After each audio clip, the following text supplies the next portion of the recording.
wabarakatuh. Kembali lagi di channel NATV Official. Nah, berhubung sebentar lagi nih mau memasuki bulan suci Ramadan.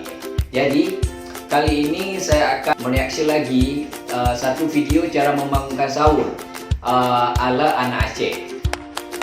Nah, jadi sebelumnya video tersebut sudah sangat viral pada tahun 2019.